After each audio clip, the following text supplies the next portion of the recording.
السلام علیکم ورحمۃ اللہ تعالی وبرکاتہ۔ الحمد للہ الحنان المنان الذي خلق الانسان وعلمه البیان، والصلاة والسلام علی رسولہ سید الانس والجان وعلی آلہ واصحابہ ذوی الخیر والاحسان، اما بعد فاعوذ باللہ من الشیطان الرجیم، بسم اللہ الرحمن الرحیم۔ انا انزلناہ فی لیلۃ القدر وما ادراک ما لیلۃ القدر لیلۃ القدر خیر من الف شہر تنزل الملائکۃ والروح فیہا باذن ربہم من کل امر سلام ہی حتی مطلع الفجر، صدق اللہ مولانا العظیم۔ بارگاہ رسالت مآب صلی اللہ تعالی علیہ وسلم میں درود پاک کا ہدیہ پیش کریں۔ اللہم صلی علی سیدنا و مولانا محمد معدن الجود والکرم وآلہ واصحابہ الکرام وابنہ الکریم وبارک وسلم صلاۃ دائمۃ سرمدا ابدا۔ عزیزان گرام وقار، آج کی یہ شب احادیث رسول صلی اللہ تعالی علیہ وسلم کے مطابق ممکنہ لیلۃ القدر میں سے ہے۔ حضور اکرم صلی اللہ تعالی علیہ وسلم کے فرمان عالی شان میں یہ ملتا ہے کہ شب قدر کو رمضان کی آخری طاق راتوں میں تلاش کرو، 21، 23، 25، 27 اور 29۔ اور اکثر فقہائے کرام، اولیاء کاملین اور بزرگوں کا رجحان لیلۃ القدر کے متعلق اس رات ہی کی طرف گیا ہے، وہ 27ویں شب ہی ہو سکتی ہے، زیادہ غالب گمان یہ ہے۔ اور ہم لیلۃ القدر کو، شب قدر کو اس لیے بھی ڈھونڈتے ہیں کہ اس رات کی فضیلت میں میرے آقا صلی اللہ تعالی علیہ وسلم نے ارشاد فرمایا، اس رات جو بھی مومن بندہ ایمان کے ساتھ کھڑا ہوا اپنے رب تعالیٰ کے حضور، رات میں عبادت کے لیے کھڑا ہوا، توبہ و استغفار کیا، تو حدیث پاک میں اللہ تعالیٰ اس کے پچھلے تمام گناہوں کو معاف فرمائے گا۔ اس لیے لیلۃ القدر کی جستجو میں ہر مومن رہتا ہے کہ اس رات کو اگر اللہ تبارک و تعالیٰ نے معاف کرنا ہے، اس میں میرا بھی نام شامل ہو جائے تو پچھلے سابقہ تمام گناہ معاف کر دیے جائیں گے۔ اللہ تبارک و تعالیٰ ہمیں لیلۃ القدر کی برکتیں عطا فرمائے اور سابقہ خطا اور گناہوں کو مولا معاف فرمائے۔ میں تمام مومنین سے یہی کہوں گا کہ یہ رات جس کے متعلق قرآن کہتا ہے لیلۃ القدر خیر من الف شہر، یہ ایک شب قدر جو ہے، ایک لیلۃ القدر، ایک رات 1000 مہینوں سے افضل ہے۔ 1000 مہینوں سے افضل ہے۔ 1000 مہینے کئی سالوں میں ہو جائیں گے۔ جب آپ اس کو ترتیب دیں گے 1000 مہینے تو کتنے سال بن جائیں گے۔ تو یہ اتنے سالوں سے بہتر ایک رات ہے۔ یوں سمجھ لو پوری زندگی عبادت کرنا ہے ایک طرف، اور لیلۃ القدر کی اس مقدس گھڑی میں عبادت کرنا ہے ایک طرف۔ اس لیے اس رات کو ضائع ہونے نہ دیں۔ جو لوگ اس رات کو عیش و عشرت میں اور ادھر ادھر بیٹھ کر کے یا پھر گھومنے پھرنے میں، بائک رائڈنگ میں اور لوگوں کے تماشے دیکھنے میں جو گزارتے ہیں، میں سمجھتا ہوں وہ بہت بڑے حرمہ نصیب ہیں۔ انہوں نے اپنی قسمت میں ملی ہوئی اس رات کو اپنے ہاتھوں ضائع کیا، ہلاک کیا۔ اور اسی لیے میرے آقا صلی اللہ تعالیٰ علیہ وسلم کی حدیث بھی ملتی ہے، وہ شخص تباہ و برباد ہو جائے، ہلاک ہو جائے جو رمضان کو پایا مگر اس کی قدر نہیں کیا۔ اب حضور پاک صلی اللہ تعالیٰ علیہ وسلم نے اس کے لیے دعائے ہلاکت فرمائی ہے، تو ایسا بندہ تو ہلاک ہونا ہی ہے، ایسے کو تو برباد ہونا ہی ہے جو رمضان پایا لیکن اس کی قدر نہیں کر سکا۔ تو میرے عزیزو، میں تمام نوجوانوں سے یہی کہوں گا، تمہارے لیے کھیلنے کودنے اور دوسرے کاموں کے لیے اور بھی بہت سارے اوقات ہیں، لیکن اس پاکیزہ وقت کو اس طرح ضائع نہ کرو۔ اور جو دیکھنے میں ملتا ہے، اس رات کو لوگ دوست احباب کے ساتھ نکل پڑتے ہیں، چلو عیش و عشرت کرنا ہے، کچھ گھومنا ہے پھرنا ہے، لوگوں کو پریشان کرنا ہے۔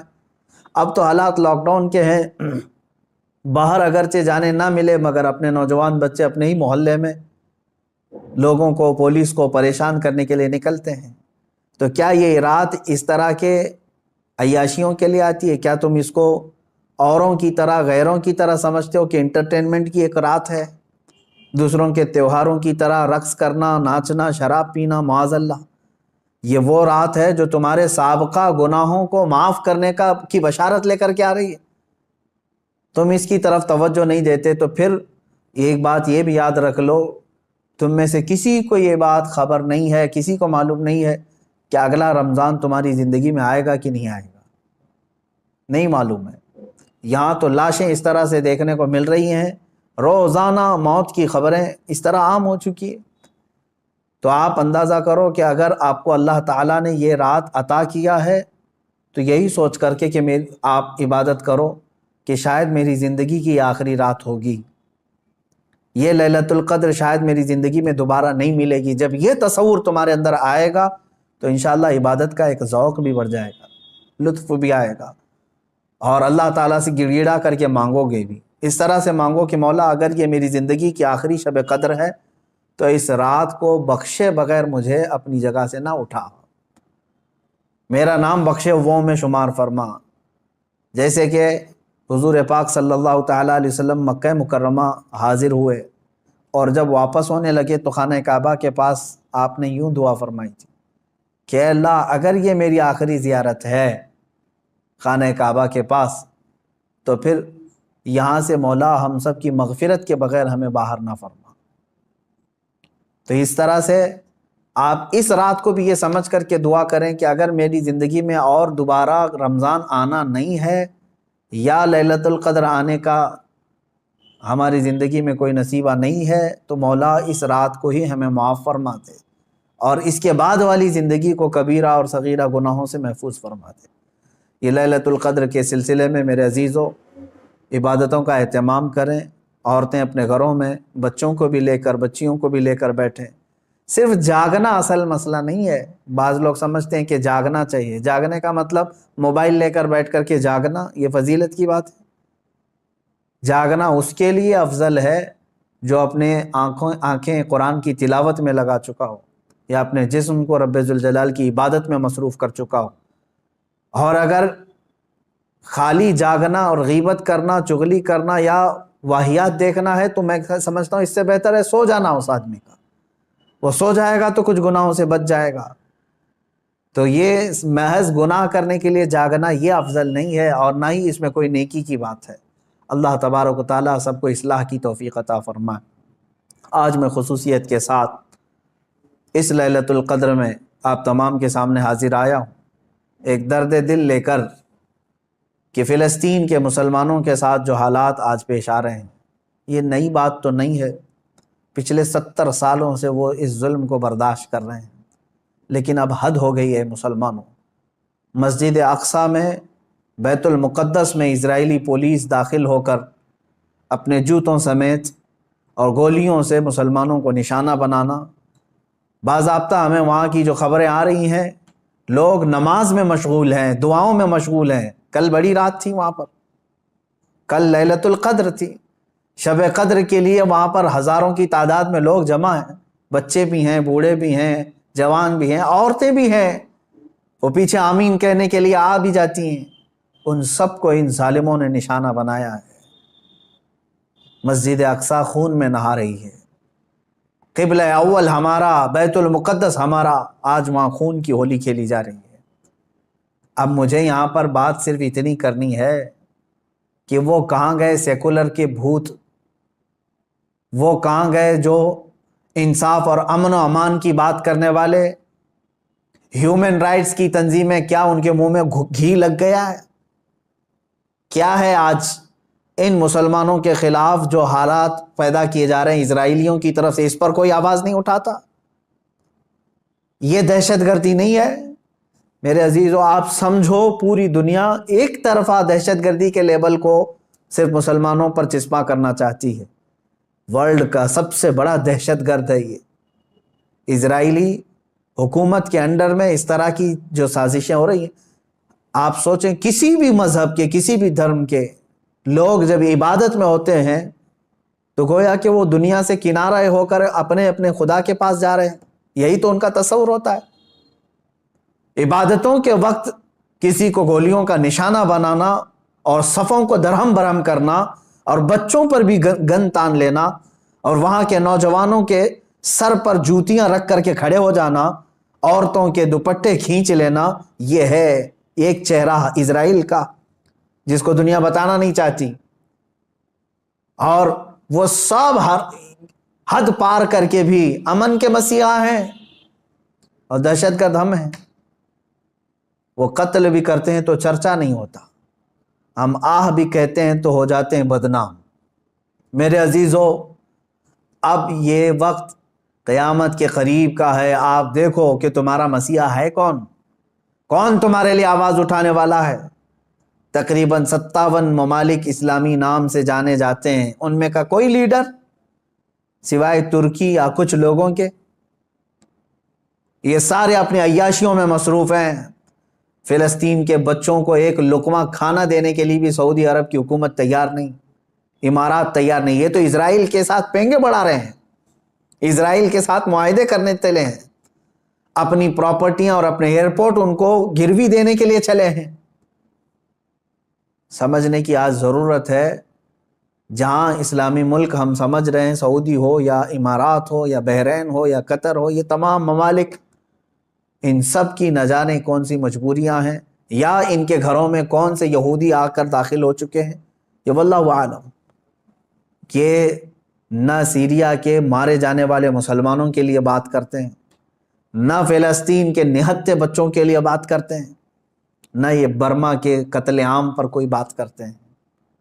ان کو تو کچھ لینا دینا نہیں ہے امت مصطفیٰ سے، بلکہ یہ الٹا امت کے ان غریب مسلمانوں کو بلیم کرتے ہیں کہ یہ اس طرح دہشت پھیلاتے ہیں۔ ایک وقت آئے گا، دیکھ لینا، ان کی کرسیاں ہلیں گی، وقت آئے گا جب ان کے تاج اچھالے جائیں گے، یہ سب بہت بری موت مارے جائیں گے۔ اس لیے کہ میں نے پڑھا ہے، کفر کی حکومت تو چل سکتی ہے لیکن ظلم کی حکومت نہیں چلے گی، ظلم زیادہ دن تک نہیں چلے گا، یہ صدائے بازگشت ہے، پلٹ کر کے واپس آنا ہے۔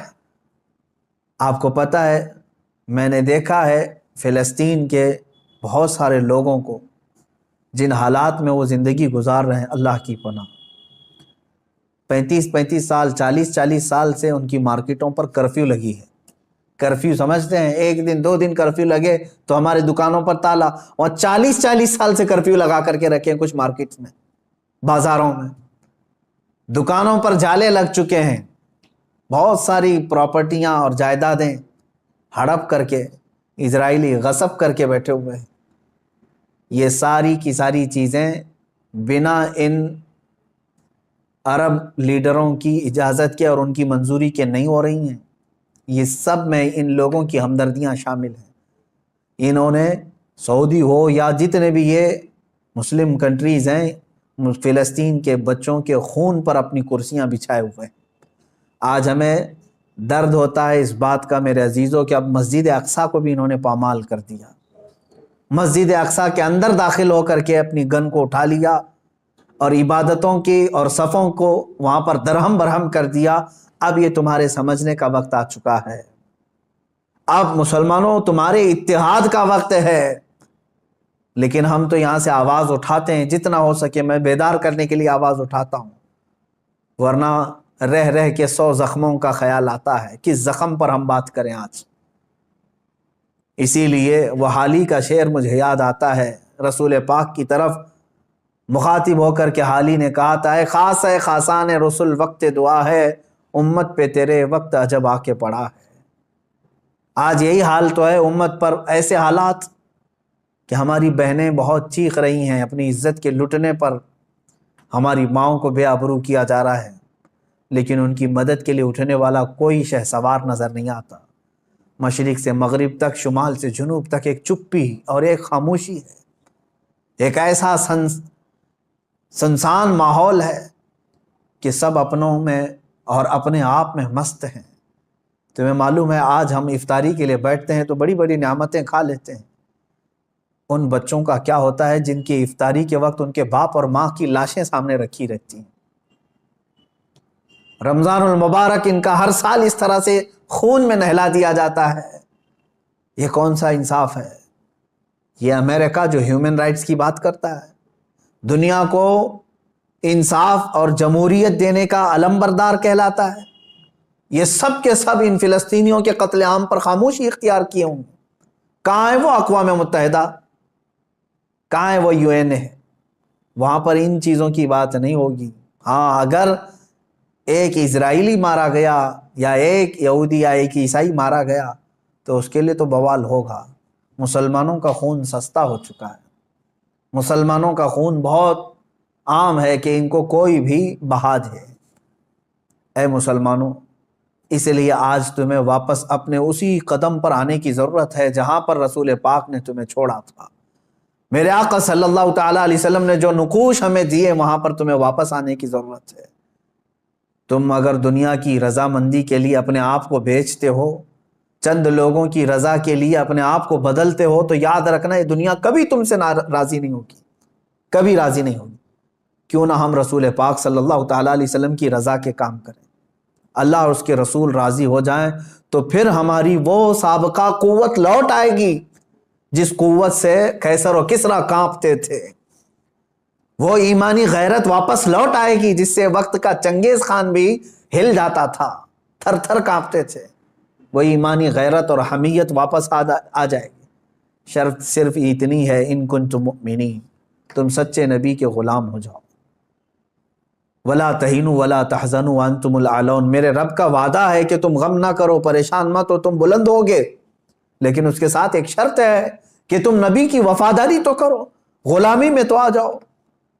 آج فلسطین ہے، اس کے بعد شام ہے، اس کے بعد عراق ہے، اس کے بعد یمن ہے، پھر افغان ہے، برما ہے، یہ سب جگہ مذبح خانہ بنا ہوا ہے۔ جانور بھی اتنے نہیں کاٹے جاتے جتنے وہاں کے انسان کاٹے جاتے ہیں۔ میرے عزیزو، آج کے ان حالات کو دیکھ کر کے مجھے اندازہ ہو رہا ہے اب رب تبارک و تعالیٰ کا یہ قہر ہی تو ہے کورونا۔ جب ظلم بڑھتا ہے تو بلائیں بھی پھیلتی ہیں۔ یہ جتنے ظالم ہیں دیکھ لینا یہ بلاؤں میں گرفتار ہوں گے۔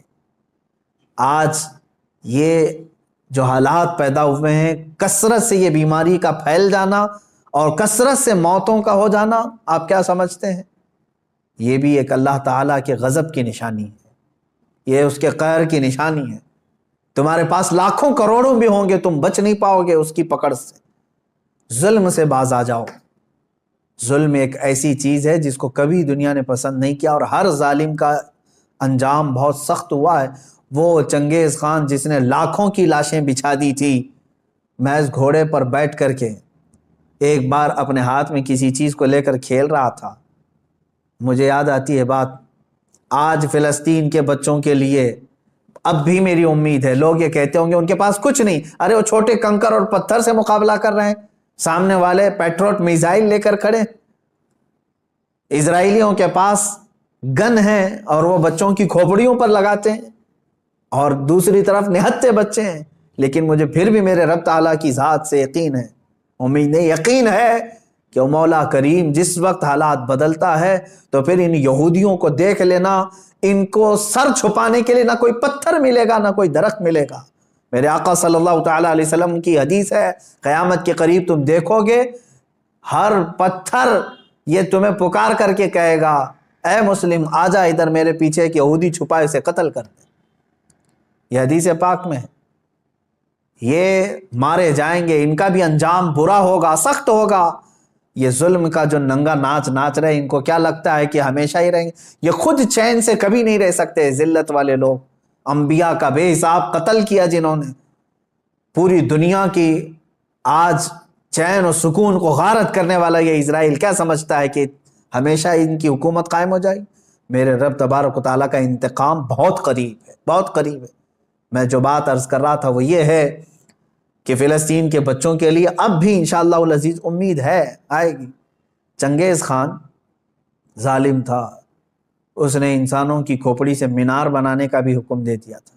اتنے قتل کرتے تھے، جس راستے سے وہ گزرتے پورے گاؤں کو جلا کے چلے جاتے تھے، کوئی نشانی نہیں رکھتے تھے۔ منگولیا کے رہنے والے یہ چنگیز خان نے ایک وقت ایسا آیا کہ تقریباً کئی 100 لوگوں کو، مسلمان بھی تھے اس میں اور دوسرے بھی تھے، قید کر کے لایا اور کھڑا کر دیا۔ قتل عام کا حکم تھا، 3 صفیں لگی ہوئی تھی، اس میں علماء تھے اکثر، ایک بڑی عمر کے بزرگ بھی اس میں کھڑے تھے، وہ پہلی صف میں تھے۔ تو جلاد کو اس نے حکم دیا، چنگیز خان اپنے گھوڑے پر بیٹھا ہوا تھا، حکم دیا کہ قتل کرو۔ تو پہلی صف کو جب قتل کرنے لگا جلاد، تو بڑی عمر والے جو تھے وہ ایک بزرگ، وہ دوسری صف میں پیچھے چلے گئے کہ پہلی صف والوں کے سب سر اڑا دیے گئے، سب قتل ہو گئے۔ چنگیز خان دیکھ رہا تھا کہ ایک بوڑھا پہلی صف سے دوسری صف میں جا رہا ہے، دوسری صف کے قتل کا حکم ہو گیا، تو وہ بوڑھے میاں تیسری صف میں چلے گئے کہ بچ جاؤں کہیں سے۔ چنگیز یہ چیز دیکھ کر کے ہنس رہا تھا، کہکا مار رہا تھا، دوسری صف کے بھی پورے لوگ قتل ہو گئے، تیسری صف جب بچی تھی، تب چنگیز خان نے اس بوڑھے کو مخاطب کر کے کہا، بڑے میاں یہ آخری ہے، پہلی سے تم دوسری میں آ گئے، دوسری سے تیسری میں آ گئے، میں دیکھ رہا ہوں مسلسل تم کو، اب پیچھے کوئی صف نہیں، آگے میری تلوار ہے، بتاؤ اب کہاں جاؤ گے، اب کون بچائے گا؟ اس بزرگ نے کہا، میرے رب کی ذات سے اب بھی مجھے امید ہے، میرے اللہ سے مجھے اب بھی امید ہے، وہ اگر چاہے تو اب بھی مجھے بچائے گا۔ کہا کہ اب کوئی صورت ہی نہیں ہے تمہارے بچنے کی، قتل عام کا حکم تھا، تیسری صف کے لوگوں کو قتل کرنے کا آرڈر دیا ہی تھا۔ اچانک وہ کوئی چیز لے کر کے اپنے ہاتھ میں کھیل رہا تھا چنگیز خان، اس کے ہاتھ سے وہ گر گئی، وہ چیز جیسی گری وہ جھک کر کے اٹھانے گیا تو گھوڑا ڈر گیا، اس کا ڈر کر کے بدک گیا اور ایسا دوڑا کہ چنگیز کے پیر جو ہے اس کے زین میں پھنسے رہ گئے اور سر نیچے لٹکا رہ گیا، اور گھوڑا اتنا سرپٹ دوڑتا گیا کہ اس کا سر جو ہے پتھروں سے ٹکراتا چلا گیا، اتنا ٹکرایا، لوگ پکڑنے کی کوشش کرتے رہے، گھوڑا کسی کے ہاتھ میں نہیں آیا۔ وہ بہت اعلیٰ نسل کا گھوڑا تھا جو چنگیز استعمال کرتا تھا۔ وہ گھوڑا بھاگتا رہا یہاں تک کہ بہت دیر کے بعد جب چنگیز خان کے گھوڑے کو قابو میں کیا گیا، اس کا سر جو ہے کئی پتھروں سے ٹکرا چکا تھا اور اس کے بعد اس کی موت آ چکی تھی، موت آ گئی۔ اس بابا نے کہا تھا، اب بھی اگر اللہ چاہے تو مجھے بچا لے گا، ظالم اگر سر پر بھی کھڑا ہے، گردن پر تلوار بھی ہے، اگر رب تبارک و تعالیٰ چاہے تو ظالم کو اسی وقت اس کے انجام تک پہنچاتے۔ آج بھی اسرائیل نے اگر حد کر دیا، بچوں کے خون، عورتوں کے خون کو مسجد اقصیٰ میں بہا دیا، تو یاد رکھنا رب تبارک و تعالیٰ دیکھ رہا ہے۔ وَمَا اللَّهُ بِغَافِلٍ عَمَّا يَعْمَلُ الظَّالِمُونَ، اللہ ہرگز ظالموں کے کام سے غافل نہیں۔ انما یؤخرہم لیوم تشخص فیہ الابصار، ہاں وہ تھوڑا مؤخر کرتا ہے اپنی پکڑ کو، لیٹ کرتا ہے، دیر کرتا ہے پکڑ کو، کیوں؟ تاکہ سارے لوگ اس کا انجام دیکھ سکیں، سارے لوگ اس کا انجام دیکھ سکیں۔ وہ تھوڑا سا ڈیلے کر کے بعد میں پکڑ کرتا ہے، اور جو ڈھیل ہوتی ہے اس کو کوئی یہ نہ سمجھ لے کہ وہ جو کر رہا ہے اچھا کر رہا ہے۔ لیکن میں تمامی مسلمانوں سے کہنا چاہوں گا، اب بعض لوگ تو اپنی تسبیح اپنے مسلح پر تو آئی گئے ہیں کہ چلو فلسطین کے بچوں کے لیے دعا کرنا ہے۔ ظاہر سی بات ہے، اب دعا کے علاوہ بہت سارے لوگوں کے پاس بچا کیا ہے، آج یہی حالات ہیں ہمارے۔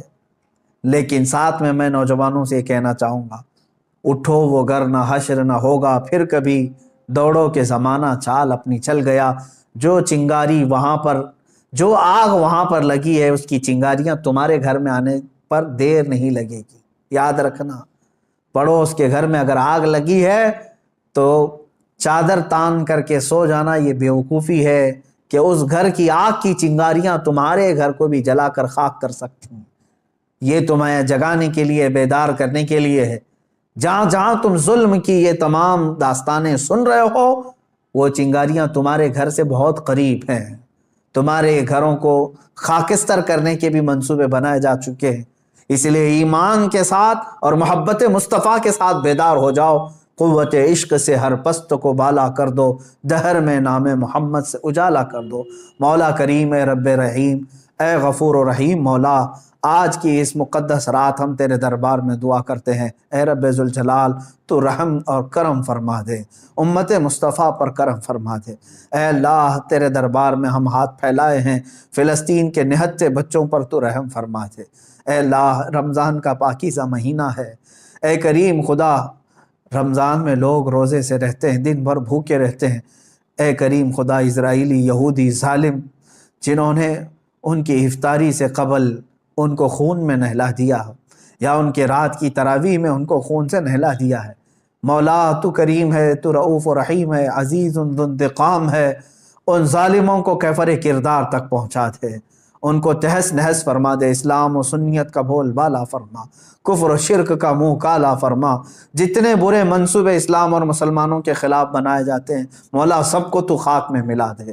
اے رب ذوالجلال احسن الخالقین، ہم سب کے تمام پچھلے سابقہ گناہوں کو معاف فرما دے، نیک اور اچھی زندگی عطا فرما دے، تیرے حبیب پاک صلی اللہ تعالیٰ علیہ وسلم کی سچی پکی عقیدت و محبت نصیب فرما، لیلۃ القدر کی برکت سے مولا ہم سب کی مغفرت فرما، جتنے لوگوں نے مجھے دعا کی درخواستیں کی ہیں سب کی جائز مرادیں پوری فرما، ہماری ماؤں بہنوں بچیوں بیٹیوں بہوؤں سب کی عزت و آبرو کی حفاظت فرما، جو بے اولاد ہیں انہیں صالح اولاد عطا فرما، جو بے روزگار ہیں انہیں حلال روزیاں عطا فرما، جو مقروض ہیں ان کے قرضوں میں آسانیاں عطا فرما۔ اے رب ذوالجلال، جو جس پریشانی میں مبتلا ہے تو بہتر جانتا ہے، تو علیم و خبیر ہے، مولا سب کی پریشانیوں کو دور فرما دے، مولا ہماری نسلوں میں قیامت تک عاشقان مصطفیٰ پیدا فرما، ہماری اولاد کو ہماری نسلوں کو گستاخان رسول سے بچا لے۔ اے رب ذوالجلال، ہماری دعاؤں کو رسول پاک صلی اللہ تعالیٰ علیہ وسلم کے صدقے و توسل قبول فرما، وصلی اللہ تعالیٰ علی خیر خلق محمد وآلہ واصحابہ اجمعین، وآخر دعوانا الحمد للہ رب العالمین۔ السلام علیکم۔